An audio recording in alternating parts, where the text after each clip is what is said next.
Bom dia, seja muito bem-vindo a esta edição. Agora são 8 horas e 31 minutos.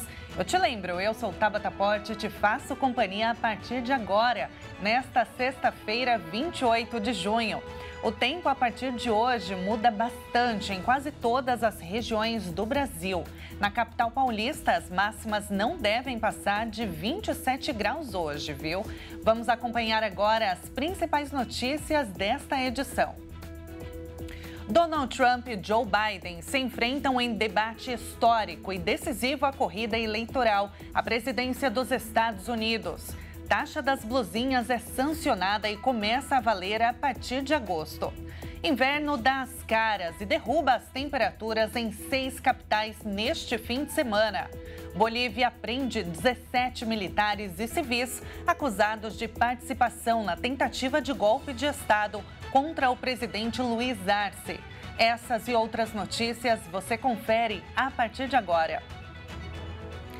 Na noite de ontem, pela primeira vez, um presidente em exercício e um ex-presidente dos Estados Unidos debateram durante 90 minutos. Os candidatos Joe Biden e Donald Trump se enfrentaram no primeiro e talvez único debate da campanha eleitoral deste ano.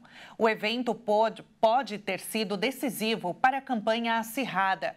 Eles se encontraram nos estúdios da CNN em Atlanta, no estado da Geórgia. Ainda assim, as candidaturas oficializadas trocaram farpas e a questão final que ficou foi: o que as próximas eleições podem significar para a democracia americana? Sobre esse assunto, vamos entender melhor com o doutor em Direito Internacional e professor em Relações Internacionais, Vladimir Feijó. Bom dia, professor. Seja bem-vindo. Ei, Tabata, bom dia. Obrigado por me receber. Professor, de um lado, o democrata Joe Biden, atual presidente, 81 anos. Do outro, o ex-presidente, o republicano de 77 anos, Donald Trump.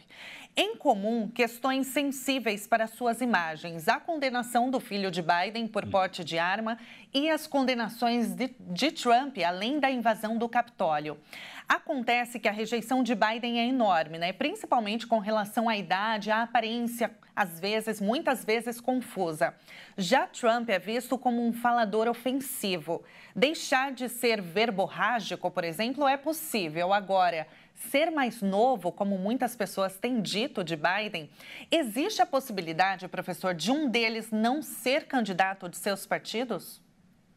É bem difícil. O modelo americano, eles se orgulham muito disso, dizendo que lá ninguém manda nos partidos, exceto o povo, faz a seleção das candidaturas por primárias, e elas já aconteceram. Do lado do Partido Democrata, inclusive, nem teve debates, e na maioria dos estados houve uma espécie de fechamento de fronteira em torno do Biden, que levou 3.900 dos 4.000 delegados. Portanto, seria uma surpresa muito grande eles trocarem o Biden como candidato, exatamente porque isso ameaça a imagem do Partido Democrata, que joga contra a imagem de Trump, como sendo um ameaçador da democracia. O partido já tinha sido muito criticado por não ter conduzido debates, por não ter preparado o Biden através de múltiplas opiniões de outros candidatos para enfrentar a próxima gestão. Ele é presidente eleito 4 anos atrás, e agora para o próximo mandato são outros temas e outros assuntos. Do lado do Partido Republicano, da mesma forma, por mais que tenha tido primária, os demais candidatos abandonaram, viram que não tinham viabilidade e apoiam o Trump. Portanto, se alguma coisa ficou dessa imagem, é que de fato é uma eleição com base na imagem negativa do outro candidato. As propostas nem apareceram durante a fala nem do Trump nem do Biden. Agora, muitas questões que deveriam ter sido debatidas e até foram levantadas, né, professor? Inflação, mudanças climáticas, guerras, imigração, desigualdade racial. Quais as principais questões tratadas, se é que a gente pode dizer assim, e como que elas interferem no eleitorado, que tão difuso, né, como o senhor mesmo disse, nos Estados Unidos? Na sua abertura, Tabata, você chamou a atenção como que isso foi realmente inédito. Dois presidentes, um ex-presidente e um presidente em exercício.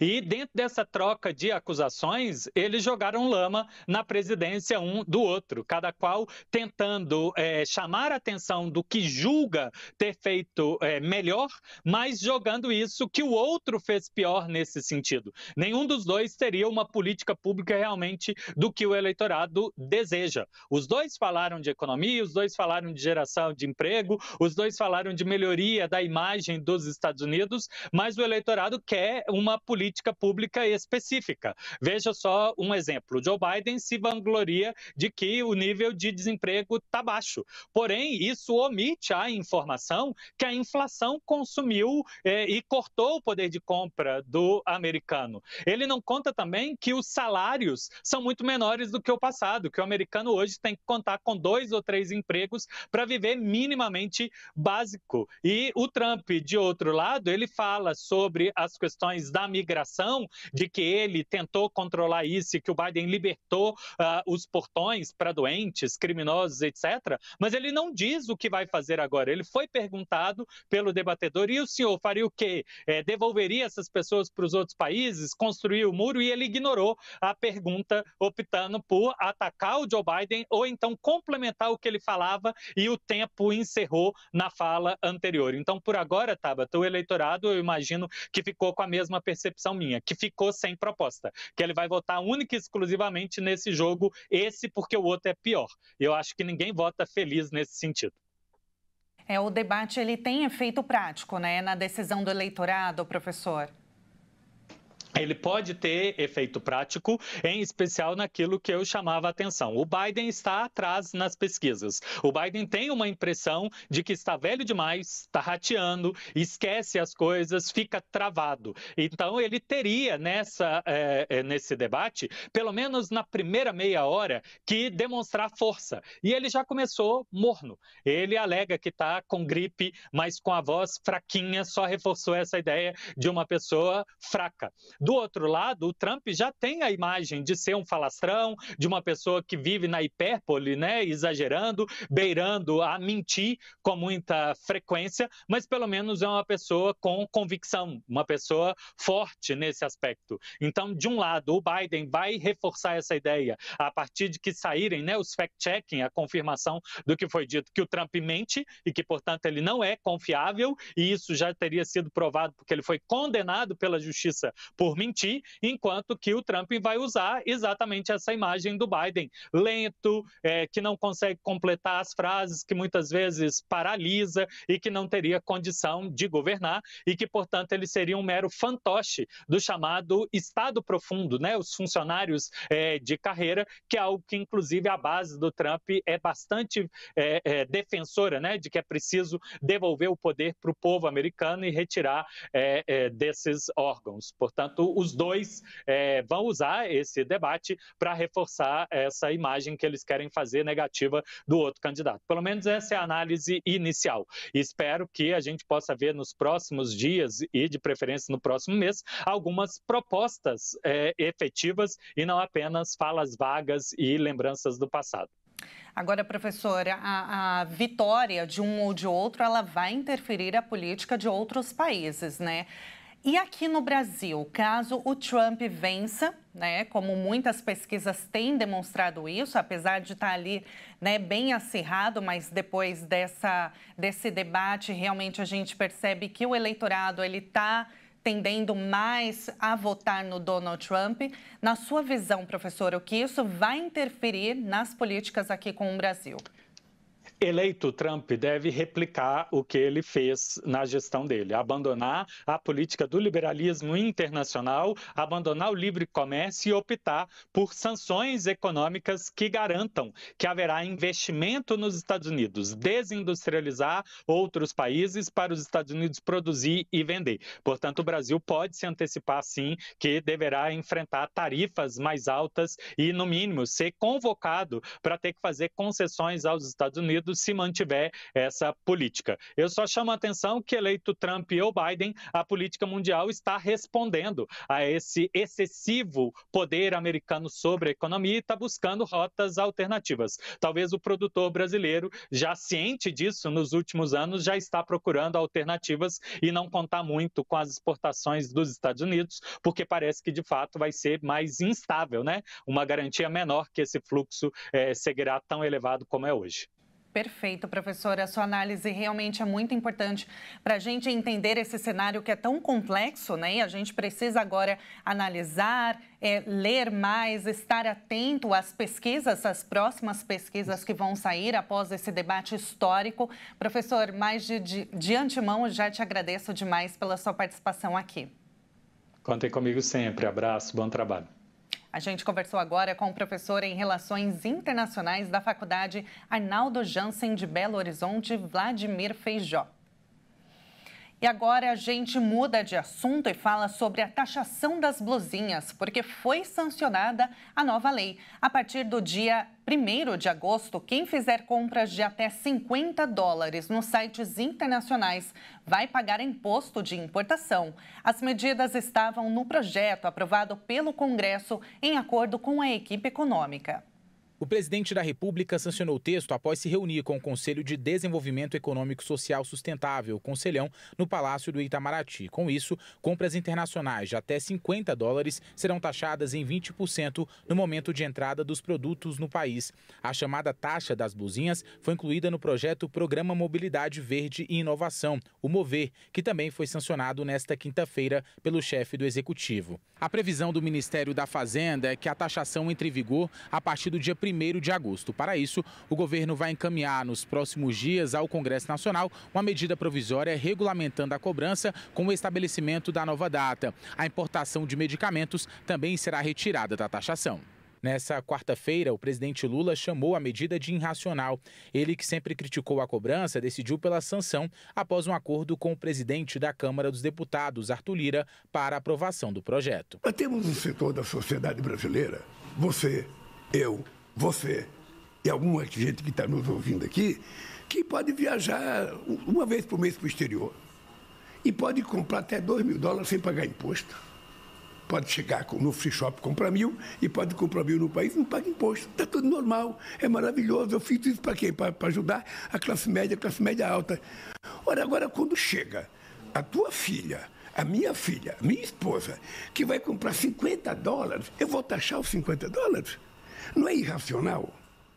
Não é uma coisa contraditória? Já o MOVER é uma prioridade do Palácio do Planalto e visa modernizar a indústria automotiva brasileira no rumo da economia verde. O projeto prevê que as empresas do setor automobilístico que produzem no Brasil poderão obter créditos financeiros a serem usados para o abatimento de quaisquer tributos administrados pela Receita Federal ou até serem ressarcidas em dinheiro até 2028. A proposta determina ainda que as empresas que investirem em pesquisa, desenvolvimento e produção de tecnologias sustentáveis para a indústria automotiva poderão receber créditos financeiros. Nós temos que proteger a nossa economia.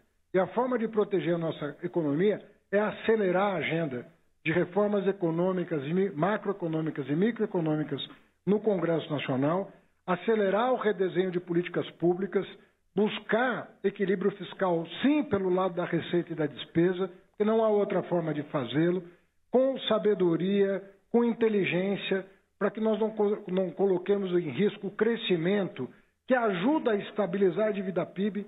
No total, o MOVER concederá R$19 bilhões em créditos para os fabricantes de veículos, automotores e peças. Depois de mais de uma semana, o inverno começa a aparecer. No primeiro frio dessa estação, 6 capitais devem ter recordes de baixas temperaturas neste fim de semana. O avanço de uma forte frente fria deve trazer o primeiro frio mais intenso do inverno, neste fim de semana. A queda nas temperaturas deve ser acentuada, sendo sentida em praticamente todo o país. O frio deve ser mais intenso nos estados do Sul, parte de São Paulo, Rio de Janeiro, Mato Grosso do Sul e outros estados. O período de frio intenso deve durar até a próxima terça-feira e quebrar uma sequência de dias quentes que se instalou no país desde 5 de maio, principalmente na faixa central do país.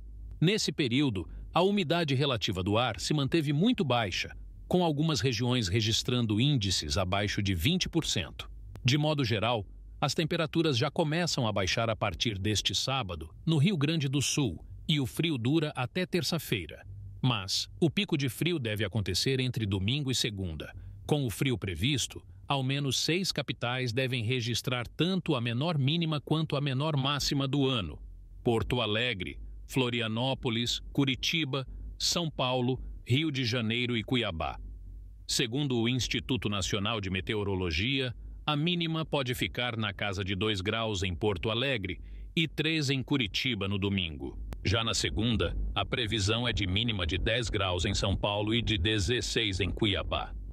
E veja a seguir: Bolívia prende os suspeitos de participação no golpe de Estado. E ainda, uma cidade portuária na Espanha, sendo uma das mais antigas de todo o Ocidente. Todos os detalhes daqui a pouco. Voltamos já já.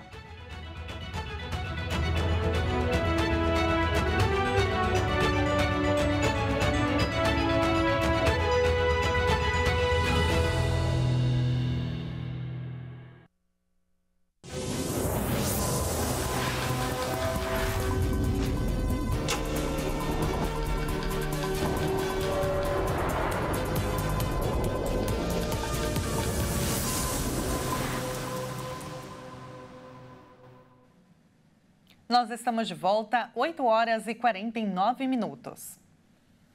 A Receita Federal paga hoje o segundo lote de restituição do Imposto de Renda 2024.